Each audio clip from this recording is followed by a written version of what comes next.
કોઈ વિદ્વાન બ્રાહ્મણ એને પૂછી લેજો. યજુર્વેદ ગ્રંથ છે, મોટો વેદ છે. તમે ધર્મ કાર્ય કરો પણ જીવનમાં એક વખત કન્યાદાન ન કરો ત્યાં સુધી આત્માને મુક્તિ મળતી નથી. વિચાર કરો કન્યાદાનનું કેવડું મોટું મહત્વ છે. હવે આપણે દાનવાળી વાત તો બાજુમાં રહી અને ઉપરથી લેવાની વાત કરીએ, પછી ક્યાં સુખી થાય?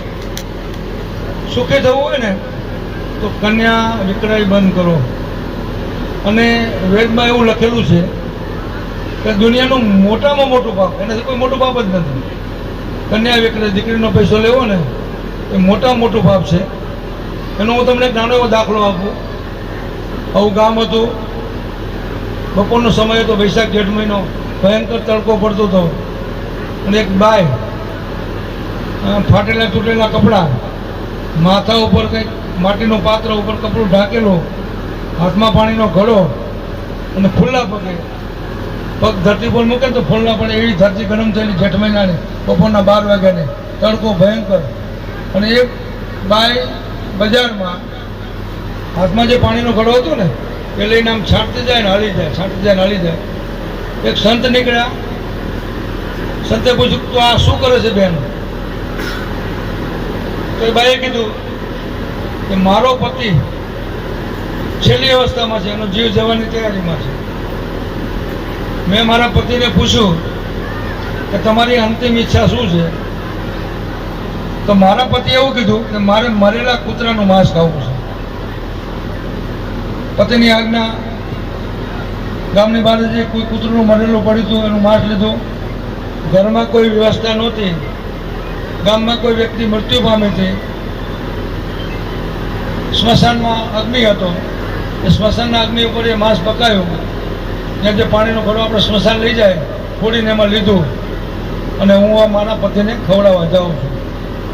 સંતે કીધું એ તો બધું બરાબર, તારો ધર્મ છે, પણ તું પોતે અપવિત્ર છે, કૂતરાનું માંસ અપવિત્ર છે, સ્મશાનનો અગ્નિ એ પણ અપવિત્ર છે, સ્મશાનનો પાણીનો ઘડો એ પણ અપવિત્ર છે. તો આ પાણી છાંટે છે કેમ?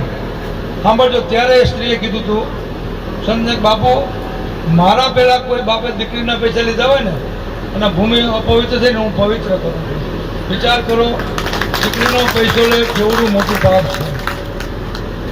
આમ સીધું કહેવા જઈએ ને, મેં લાંબી વાત કરી, ટૂંકમાં દીકરીનો પૈસો લેવો એટલે મરેલા કૂતરાનું માંસ ખાવા બરાબર છે. આટલું યાદ રાખજો. જ્યાં સુધી સમાજ પાછો નહીં પડે ને ત્યાં સુધી ઠીક છે. આપણે 500 ઘર હોય એમાં 5-25 સુખી હોય, સમાજ સુખી નથી. હું જોઉં છું, બધે બહાર ફરું છું કાયમ. ભયંકર તડકામાં ભરવાની દીકરીઓ માથે તગારા ઉપાડે, મજૂરી કરે, પરસેવર એક જેબ હોય, સારો 2 ટાઈમ રોટલો નથી મળતો, સારું મકાન નથી. આપણે સુખી એટલે આખો સમાજ સુખી નથી. એના માટે કન્યા વિક્રય બંધ કરવો પડે,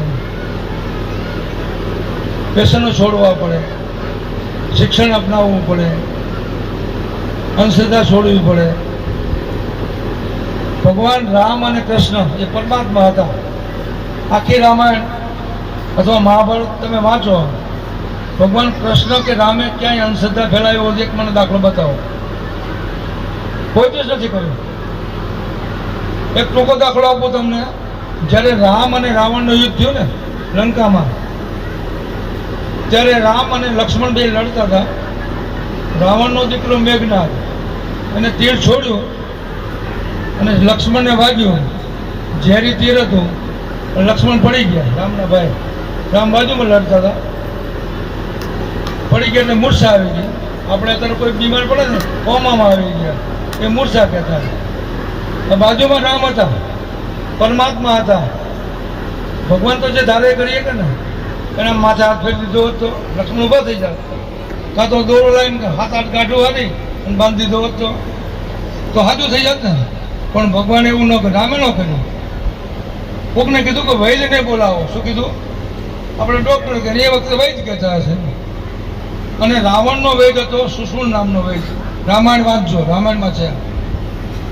વૈદ્ય એટલે ડૉક્ટરની ફરજ હોય કે દુશ્મન હોય ને એની સારવાર ડૉક્ટરને કરવી પડે. એટલે સુશૂળ વૈદ્યને બોલાવે. લાંબો ઇતિહાસ છે. પછી વનસ્પતિ લાયા, હનુમાનજી ગયા અને પાયું મૂર્છામાંથી કમામાંથી બહાર આવી ગયા. હજુ ભગવાનને ધારત તું 2 મિનિટમાં ન કરી નાખત. આ માથે હાથ ફેરવી અને ઊનનો દોરો લાવી 100 હાથ ગાંઠો વાળી જમણાથી બંધ દીધી ભાઈ મટી ગયો. હજુ પરમાત્મા ન કરતા તો આપણે એવું કરાય કરું. ઠીક છે, ના ના ભૂલવા વાળી વાત નથી, પણ સમય પ્રમાણે બધાને પરિવર્તન કરવું પડે. ભગવાન ગીતાજીએ પણ કીધું છે, ગીતાજીમાં કીધું છે. અને સમય છે ને આ દુનિયામાં મોટામાં મોટી વસ્તુ હોય ને, કિંમતીમાં કિંમતી વસ્તુ હોય ને સમય. હું આવ્યો ને 2 કલાક થયા, એ 2 કલાક પાછા આવવાના છે, નહીં આવે તમારા જીવનમાં, મારા જીવનમાં ક્યારે નહીં આવે. જે કલાક 2 કલાક ગયા ને, કિંમતીમાં કિંમતી વસ્તુ સમય. અને સમય પ્રમાણે જે ન વર્તે એ દુઃખી થાય. આપણે બીજા બધા સમાજની વાત કરો, આજથી 1948માં ભારત દેશ આઝાદ થયો, 75 વર્ષ પહેલાં, હમણાં 15મી ઓગસ્ટ ગઈ, ત્યારે બીજા સમાજ ક્યાં હતા, આપણે ક્યાં હતા, આજે સમાજ ક્યાં છે, આપણે ક્યાં છે. વિચારો જેવી વસ્તુ છે. પણ મોટા ભાગે છે ને, હમણાં બાપાએ કીધું ને એમ, આપણો ભરવાડ સમાજ છે ને, ભગવાનનું નહીં માનવાનું, ગુરુનું નહીં માનવાનું. ઘણા એવું કહેતા બાપુને શું કામ ધંધો છે, માઇક લઈને બેસી ગયા, અહીંથી બહાર ગયા, તું કોણ ને હું કોણ. પણ તમારી જેમ ફરજ છે ને, આ જો આપણા સમાજના